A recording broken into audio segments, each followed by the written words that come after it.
ನಮಸ್ಕಾರ. ಇಂದಿನ ಈ ವಿಶೇಷವಾದ ಎಕ್ಸ್ಪ್ಲೇನರ್ ಸೆಷನ್ಗೆ ನಿಮ್ಮೆಲ್ಲರಿಗೂ ಸ್ವಾಗತ. ನಾವು ಇಂದು ಮಾನವ ಹಕ್ಕುಗಳ ನ್ಯಾಯಶಾಸ್ತ್ರ ಅಂದ್ರೆ ಹ್ಯೂಮನ್ ರೈಟ್ಸ್ ಜ್ಯೂರಿಸ್ಪ್ರುಡೆನ್ಸ್ ಬಗ್ಗೆ ಒಂದು ಕಂಪ್ಲೀಟ್ ಮಾಸ್ಟರ್ ಕ್ಲಾಸ್ ಮಾಡಲಿದ್ದೇವೆ. ನಿಮ್ಮ ಮುಂಬರುವ ಪರೀಕ್ಷೆಗಳಲ್ಲಿ ಗರಿಷ್ಠ ಅಂಕಗಳನ್ನು ಗಳಿಸಲು ಬೇಕಾದ ಪ್ರತಿಯೊಂದು ಪ್ರಮುಖ ಅಂಶವನ್ನು ನಿಮ್ಮ ಪಠ್ಯಕ್ರಮಕ್ಕೆ ತಕ್ಕಂತೆ ನಾವಿಲ್ಲಿ ಡಿಕೋಡ್ ಮಾಡಲಿದ್ದೇವೆ. ಬನ್ನಿ ಶುರು ಮಾಡೋಣ. ಸರಿ, ಈಗ ನೇರವಾಗಿ ವಿಷಯಕ್ಕೆ ಬರೋಣ. ಇಂದಿನ ನಮ್ಮ ರೋಡ್ ಮ್ಯಾಪ್ ಹೀಗಿದೆ.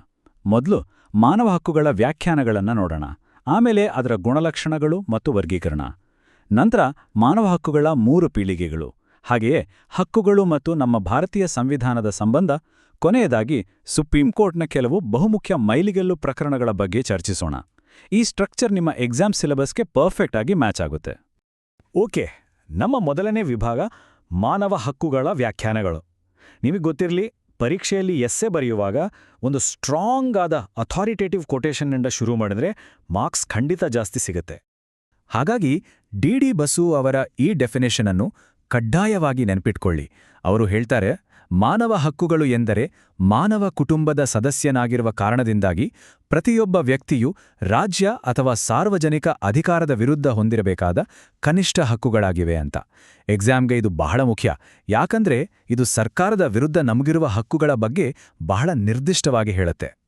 ಇಲ್ಲೊಂದು ಅದ್ಭುತವಾದ ಕೀವರ್ಡ್ ಇದೆ ನೋಡಿ. ರೊನಾಲ್ಡ್ ಡೋರ್ಕಿನ್ ಅವರು ಹಕ್ಕುಗಳನ್ನ ರಾಜಕೀಯ ತುರುಪಿನ ಎಲೆಗಳು ಅಥವಾ ಪೊಲಿಟಿಕಲ್ ಟ್ರಂಪ್ಸ್ ಅಂತ ಕರೀತಾರೆ. ನೀವು ಕಾನ್ಸ್ಟಿಟ್ಯೂಷನಲ್ ಲಾ ಎಸೆಗಳಲ್ಲಿ ಈ ಪದ ಬಳಸಿದರೆ ಒಳ್ಳೆ ಇಂಪ್ರೆಷನ್ ಬೀಳುತ್ತೆ. ಇದರರ್ಥ ಮೆಜಾರಿಟಿ ಜನರ ಲಾಭದ ಹೆಸರಿನಲ್ಲಿ ಸರ್ಕಾರ ಒಬ್ಬ ವ್ಯಕ್ತಿಯ ಮೂಲಭೂತ ಸ್ವಾತಂತ್ರ್ಯವನ್ನು ಕಸಿದುಕೊಳ್ಳುವಂತಿಲ್ಲ ಅನ್ನೋದು. ಹಾಗೆ ಮದರ್ ತೆರೇಸಾ ಅವರ ಈ ಮಾತು ಬಹಳ ಸಿಂಪಲ್ ಆಗಿದ್ರೂ ಅಷ್ಟೇ ಪವರ್ಫುಲ್ ಆಗಿದೆ. ಮಾನವ ಹಕ್ಕುಗಳು ಸರ್ಕಾರ ನೀಡುವ ಸವಲತ್ತುಗಳಲ್ಲ, ಅವು ನಮ್ಮ ಮಾನವೀಯತೆಯ ಕಾರಣದಿಂದಲೇ ನಮಗೆ ಸಿಗುವ ಹಕ್ಕುಗಳು. ಇದು ಎಕ್ಸಾಕ್ಟ್ ಆಗಿ ಸರ್ಕಾರದ ಪ್ರಿವಿಲೇಜ್ ಮತ್ತು ನಮ್ಮ ಜನ್ಮಸಿದ್ಧ ಹಕ್ಕುಗಳ ನಡುವಿನ ವ್ಯತ್ಯಾಸವನ್ನು ತೋರಿಸುತ್ತೆ. ಅಂದ್ರೆ ಹಕ್ಕುಗಳು ಭಿಕ್ಷೆಯಲ್ಲ, ಅಲ್ವಾ? ಸರಿ, ಈಗ ನಮ್ಮ ಎರಡನೇ ಭಾಗಕ್ಕೆ ಹೋಗೋಣ. ಹಕ್ಕುಗಳ ಗುಣಲಕ್ಷಣಗಳು ಮತ್ತು ಕಾರ್ಯಾತ್ಮಕ ವರ್ಗೀಕರಣ. ಅಂದ್ರೆ ಈ ಹಕ್ಕುಗಳು ಮೂಲಭೂತವಾಗಿ ಹೇಗೆ ಕೆಲಸ ಮಾಡ್ತವೆ ಅಂತ ನಾವು ಅರ್ಥ ಮಾಡ್ಕೊಳ್ಬೇಕು. ದಯವಿಟ್ಟು ಇದರ ಒಂದು ಸ್ಕ್ರೀನ್ಶಾಟ್ ತೆಗೆದುಕೊಂಡು ಬಿಡಿ, ಯಾಕಂದ್ರೆ ಇವು ಮಾನವ ಹಕ್ಕುಗಳ 3 ಪ್ರಮುಖ ಗುಣಲಕ್ಷಣಗಳು. ಮೊದಲನೇದು, ಇವು ಅಂತರ್ಗತ ಮತ್ತು ಅವಿಭಾಜ್ಯ, ಅಂದ್ರೆ ಹುಟ್ಟಿನಿಂದಲೇ ಬರುವಂಥದ್ದು, ಯಾವ ಸರ್ಕಾರವೂ ಕಿತ್ಕೊಳ್ಳುವಾಗಲ್ಲ. ಎರಡನೇದು, ಸಾರ್ವತ್ರಿಕ ಮತ್ತು ಸಮಾನತಾವಾದಿ, ಜಗತ್ತಿನಾದ್ಯಂತ ಎಲ್ಲರಿಗೂ ಸಮಾನವಾಗಿ ಅನ್ವಯ. ಮತ್ತು ಮೂರನೇದು, ಅವಿಭಾಜ್ಯ ಮತ್ತು ಪರಸ್ಪರ ಅವಲಂಬಿತ, ಅಂದ್ರೆ ನಮ್ಮ ಸಾಮಾಜಿಕ ಮತ್ತು ಆರ್ಥಿಕ ಭದ್ರತೆ ಇಲ್ಲದೆ ಕೇವಲ ನಾಗರಿಕ ಸ್ವಾತಂತ್ರ್ಯಗಳಿಗೆ ಬೆಲೆಯೇ ಇಲ್ಲ ಅಂತ ಅರ್ಥ. ಮತ್ತು ಇದು ಒಂದು ಪ್ರಮುಖವಾದ ಕಾನ್ಸೆಪ್ಟ್ನ ಬಹಳ ಅದ್ಭುತವಾಗಿ ವಿವರಿಸುತ್ತೆ.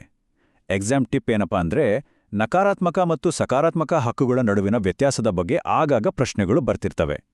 ನಕಾರಾತ್ಮಕ ಹಕ್ಕುಗಳು ಸರ್ಕಾರವನ್ನ ನಮ್ಮ ಜೀವನದಲ್ಲಿ ಮೂಗು ತುರಿಸದಂತೆ ತಡಿತವೆ, ಉದಾಹರಣೆಗೆ ವಾಕ್ ಸ್ವಾತಂತ್ರ್ಯ. ಆದರೆ ಸಕಾರಾತ್ಮಕ ಹಕ್ಕುಗಳು ಸರ್ಕಾರವೇ ನಮಗೆ ಶಿಕ್ಷಣ ಅಥವಾ ಆರೋಗ್ಯದಂಥ ಸೌಲಭ್ಯಗಳನ್ನು ಒದಗಿಸಬೇಕು ಅಂತ ಆಕ್ಟಿವ್ ಆಗಿ ಡಿಮ್ಯಾಂಡ್ ಮಾಡ್ತವೆ. ಈಗ ಭಾಗ 3, ಮಾನವ ಹಕ್ಕುಗಳ 3 ಪೀಳಿಗೆಗಳು. ಇಲ್ಲಿ ಕರೇಲ್ ವಾಸಕ್ ಎಂಬ ಕಾನೂನು ತಜ್ಞರ ಹೆಸರನ್ನು ನೀವು ಖಂಡಿತ ನೆನ್ಪಿಟ್ಕೋಬೇಕು. ಇದು ಎಕ್ಸಾಮ್ನಲ್ಲಿ ಕೇಳ್ಬೋದಾದ ಬಹಳ ಮುಖ್ಯವಾದ ಪಾಯಿಂಟ್. ನೋಡಿ, ಫ್ರೆಂಚ್ ಕ್ರಾಂತಿಯ 3 ಸ್ತಂಭಗಳ ಆಧಾರದ ಮೇಲೆ ಕರೇಲ್ ವಾಸಕ್ ಹಕ್ಕುಗಳನ್ನು 3 ಜನರೇಷನ್ ಅಂತ ವಿಂಗಡಿಸಿದ್ದಾರೆ. 17ನೇ ಮತ್ತು 18ನೇ ಶತಮಾನದ ಮೊದಲ ಪೀಳಿಗೆ ಸ್ವಾತಂತ್ರ್ಯ ಅಂದ್ರೆ ಲಿಬರ್ಟಿಗೆ ಸಂಬಂಧಿಸಿದ್ದು. 19 ಮತ್ತು 20ನೇ ಶತಮಾನದ 2ನೇ ಪೀಳಿಗೆ ಸಮಾನತೆ ಅಥವಾ ಇಕ್ವಾಲಿಟಿಗೆ ಒತ್ತು ಕೊಡುತ್ತೆ. ಇನ್ನು 20ನೇ ಶತಮಾನದ ಉತ್ತರಾರ್ಧದ 3ನೇ ಪೀಳಿಗೆ ಭ್ರಾತೃತ್ವ ಅಥವಾ ಸಾಲಿಡಾರಿಟಿಯನ್ನು ಪ್ರತಿನಿಧಿಸುತ್ತೆ. ಓಕೆ, ಈಗ ನಮ್ಮ ಮುಂದಿನ ಸೆಕ್ಷನ್ ಬಹಳ ಇಂಟ್ರೆಸ್ಟಿಂಗ್ ಆಗಿದೆ. ಭಾಗ 4, ಹಕ್ಕುಗಳು ಮತ್ತು ಭಾರತೀಯ ಸಂವಿಧಾನ. ನಮ್ಮ ಸಂವಿಧಾನ ಶಿಲ್ಪಿಗಳು ಈ ಜಾಗತಿಕ ಹಕ್ಕುಗಳನ್ನು ನಮ್ಮ ದೇಶದಲ್ಲಿ ಹೇಗೆ ಅಳವಡಿಸಿಕೊಂಡ್ರು ಅಂತ ನೋಡೋಣ. ಈ ಹೋಲಿಕೆ ಬಹಳ ಮುಖ್ಯ. ಸಂವಿಧಾನದ ಭಾಗ 3ರಲ್ಲಿರುವ ಮೂಲಭೂತ ಹಕ್ಕುಗಳು ಮೊದಲ ಪೀಳಿಗೆಯ ಹಕ್ಕುಗಳಾಗಿವೆ. ಇವು ಜಸ್ಟಿಷಿಯಬಲ್, ಅಂದ್ರೆ ಉಲ್ಲಂಘನೆಯಾದರೆ ನಾವು ನೇರವಾಗಿ ರಿಟ್ಗಳ ಮೂಲಕ ನ್ಯಾಯಾಲಯದ ಮೊರೆ ಹೋಗಬಹುದು. ಅದೇ ಭಾಗ 4ರಲ್ಲಿರುವ ರಾಜ್ಯ ನಿರ್ದೇಶಕ ತತ್ವಗಳು 2ನೇ ಪೀಳಿಗೆಯ ಆರ್ಥಿಕ ಹಕ್ಕುಗಳಾಗಿವೆ. ಇವುಗಳನ್ನು ಕೋರ್ಟ್ ಮೂಲಕ ಜಾರಿಗೊಳಿಸಲು ಸಾಧ್ಯವಿಲ್ಲವಾದರೂ ದೇಶದ ಆಡಳಿತದಲ್ಲಿ ಇವು ಅತ್ಯಂತ ಮೂಲಭೂತವಾಗಿವೆ ಅನ್ನೋದನ್ನು ನಾವು ಮರೆಯುವಂತಿಲ್ಲ. ಫೈನಲಿ ನಮ್ಮ ಕೊನೆಯ ಮತ್ತು ಅತ್ಯಂತ ಪ್ರಮುಖ ವಿಭಾಗಕ್ಕೆ ಬಂದಿದ್ದೇವೆ, ಸುಪ್ರೀಂ ಕೋರ್ಟ್ನ ಮೈಲಿಗಲ್ಲು ಪ್ರಕರಣಗಳು. ಮುಂದಿನ ಸೆಗ್ಮೆಂಟ್ಗಳಲ್ಲಿ ನಾವು ಸಂಗತಿಗಳು, ವಿವಾದಾಂಶಗಳು, ತೀರ್ಪು ಮತ್ತು ಪ್ರಸ್ತುತತೆ, ಅಂದರೆ ಫ್ಯಾಕ್ಟ್ಸ್, ಇಶ್ಯೂ, ಜಡ್ಜ್ಮೆಂಟ್ ಮತ್ತು ರೆಲೆವೆನ್ಸ್ ಅನ್ನುವ ಫಾರ್ಮುಲಾ ಬಳಸ್ತೀವಿ. ಪರೀಕ್ಷೆಯಲ್ಲಿ ಉತ್ತರ ಬರೆಯಲು ಇದೇ ಬೆಸ್ಟ್ ಫಾರ್ಮ್ಯಾಟ್. ನಮ್ಮ ಮೊದಲ ಲ್ಯಾಂಡ್ಮಾರ್ಕ್ ಕೇಸ್ ಮೇನಕಾ ಗಾಂಧಿ ವಿರೋಧ ಭಾರತ್ ಸರ್ಕಾರ್. ಇಲ್ಲಿ ಒಂದು ಇಂಟ್ರೆಸ್ಟಿಂಗ್ ವಿಷಯ ಏನಪ್ಪಾ ಅಂದ್ರೆ, ಇದು ಕೇವಲ ಒಂದು ಪಾಸ್ಪೋರ್ಟ್ ಮುಟ್ಟುಗೋಲು ಹಾಕೊಳ್ಳೋದಕ್ಕೆ ಸಂಬಂಧಿಸಿದ ಪ್ರಕರಣ, ಆದ್ರೆ ಇದು ನಮ್ಮ ಇಡೀ ಕಾನೂನು ವ್ಯವಸ್ಥೆಯನ್ನೇ ಬದಲಾಯಿತು. ಬನ್ನಿ ಇದನ್ನ ಬ್ರೇಕ್ ಡೌನ್ ಮಾಡೋಣ. ಇಲ್ಲಿ ಅಧಿಕಾರಿಗಳು ಯಾವುದೇ ಕಾರಣ ಅಥವಾ ವಿಚಾರಣೆಯ ಅವಕಾಶ ನೀಡದೆ ಪಾಸ್ಪೋರ್ಟ್ ಕಸಿದುಕೊಳ್ತಾರೆ. ಆಗ ಎದ್ದ ಪ್ರಶ್ನೆ, ಕೇವಲ 21ನೇ ವಿಧಿಯಡಿ ಒಂದು ಕಾನೂನಿನ ಪ್ರಕ್ರಿಯೆ ಇದ್ರೆ ಸಾಕಾ? ಅದು ನ್ಯಾಯಯುತವಾಗಿರ್ಬೇಕಲ್ವೇ? ಸುಪ್ರೀಂ ಕೋರ್ಟ್ ತನ್ನ ಐತಿಹಾಸಿಕ ತೀರ್ಪಿನಲ್ಲಿ ಕಾನೂನಿನಿಂದ ಸ್ಥಾಪಿಸಲ್ಪಟ್ಟ ಪ್ರಕ್ರಿಯೆ ನಿರಂಕುಶವಾಗಿರಬಾರ್ದು, ಅದು ನ್ಯಾಯಯುತ, ನಿಷ್ಪಕ್ಷಪಾತ ಮತ್ತು ತರ್ಕಬದ್ಧ ಆಗಿರಬೇಕು ಅಂತ ಸ್ಪಷ್ಟಪಡಿಸಿತು. ಅಂದ್ರೆ ನ್ಯಾಚುರಲ್ ಜಸ್ಟಿಸ್ ಇರಲೇಬೇಕು. ಇಲ್ಲೊಂದು ಎಕ್ಸಾಮ್ ಟಿಪ್ ತಗೊಳ್ಳಿ. ಸಾರಭೂತ ಸೂಕ್ತ ಪ್ರಕ್ರಿಯೆ ಅಥವಾ ಸಬ್ಸ್ಟ್ಯಾಂಟಿವ್ ಡ್ಯೂ ಪ್ರಾಸೆಸ್ನ ವ್ಯಾಖ್ಯಾನವನ್ನು ನೀವು ಬರೆಯಲೇಬೇಕು. ಯಾವುದೇ ಕಾನೂನು ಪ್ರಕ್ರಿಯೆಗಳು ಸ್ವಾಭಾವಿಕವಾಗಿ ನ್ಯಾಯಯುತವಾಗಿರಬೇಕು ಅಂತ ಈ ತತ್ವ ಹೇಳುತ್ತೆ. ಮೇನಕಾ ಗಾಂಧಿ ಪ್ರಕರಣದಿಂದ ನಾವು ಕಲಿಯುವ ಅತಿ ದೊಡ್ಡ ತಾತ್ವಿಕ ಪಾಠವೇ ಇದು. ನಮ್ಮ ಎರಡನೇ ಮಹತ್ವದ ಪ್ರಕರಣ ಫ್ರಾನ್ಸಿಸ್ ಕೊರಾಲಿ ಮುಲ್ಲಿನ್ ವಿರೋಧ ದೆಹಲಿ ಕೇಂದ್ರಾಡಳಿತ ಪ್ರದೇಶದ ಆಡಳಿತಾಧಿಕಾರಿ. ಇದು ತಡೆಗಟ್ಟುವ ಬಂಧನ ಅಂದ್ರೆ ಪ್ರಿವೆಂಟಿವ್ ಡಿಟೆನ್ಷನ್ನಲ್ಲಿಂದ ಒಬ್ಬ ಬ್ರಿಟಿಷ್ ಪ್ರಜೆಗೆ ಸಂಬಂಧಿಸಿದ ಕೇಸ್. ಫ್ಯಾಕ್ಟ್ಸ್ ಏನಂದ್ರೆ, ಬಂಧಿತನಿಗೆ ತನ್ನ ಚಿಕ್ಕ ಮಗಳು ಮತ್ತು ಲೀಗಲ್ ಅಡ್ವೈಸರ್ನ ಭೇಟಿಯಾಗಲು ಸಿಕ್ಕಾಪಟ್ಟೆ ರೆಸ್ಟ್ರಿಕ್ಷನ್ಸ್ ಹಾಕಲಾಗಿತ್ತು.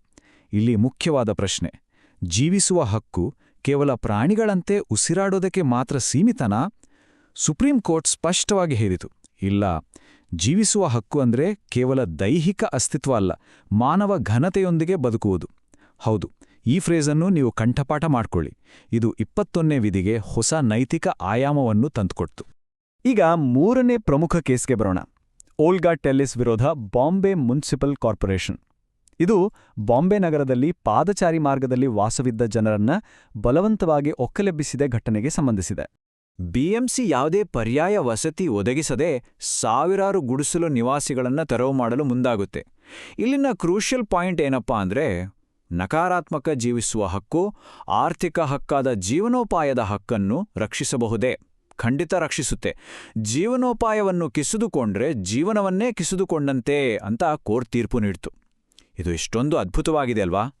ಮೊದಲ ಪೀಳಿಗೆಯ ನಾಗರಿಕ ಹಕ್ಕುಗಳೊಳಗೆ ಎರಡನೇ ಪೀಳಿಗೆಯ ಆರ್ಥಿಕ ಹಕ್ಕುಗಳನ್ನು ಕೋರ್ಟ್ ಬಹಳ ಸುಂದರವಾಗಿ ಸೇರ್ಪಡೆ ಮಾಡಿತು. ನಮ್ಮ ಇಂದಿನ ಕೊನೆಯ ಪ್ರಕರಣ ಸುಭಾಷ್ ಕುಮಾರ್ ವಿರೋಧ ಬಿಹಾರ್ ರಾಜ್ಯ. ಇದೊಂದು ಸಾರ್ವಜನಿಕ ಹಿತಾಸಕ್ತಿ ಮೊಕದ್ದಮೆ ಅಂದ್ರೆ PIL. ಬೊಕಾರೋ ನದಿಗೆ ಭಾರೀ ಪ್ರಮಾಣದ ಕೈಗಾರಿಕಾ ತ್ಯಾಜ್ಯವನ್ನು ಹರಿಸುತ್ತಿದ್ದರ ವಿರುದ್ಧ ದಾಖಲಾದ ಕೇಸ್ ಇದು. ಈ ವಿಷಕಾರಿ ಮಾಲಿನ್ಯದಿಂದ ತೀವ್ರ ಆರೋಗ್ಯ ಬಿಕ್ಕಟ್ಟು ಉಂಟಾಗಿತ್ತು. 21ನೇ ವಿಧಿಯು ಪರಿಸರ ಹಕ್ಕುಗಳನ್ನು ರಕ್ಷಿಸುತ್ತದೆಯಾ ಅನ್ನೋದು ಪ್ರಶ್ನೆಯಾಗಿತ್ತು. ಸುಪ್ರೀಂ ಕೋರ್ಟ್ ಹೌದು, ಜೀವಿಸುವ ಹಕ್ಕು ಎಂದರೆ ಮಾಲಿನ್ಯ ಮುಕ್ತ ನೀರು ಮತ್ತು ಗಾಳಿಯನ್ನು ಅನುಭವಿಸುವ ಹಕ್ಕನ್ನು ಒಳಗೊಂಡಿದೆ ಅಂತ ತೀರ್ಪು ನೀಡಿತು.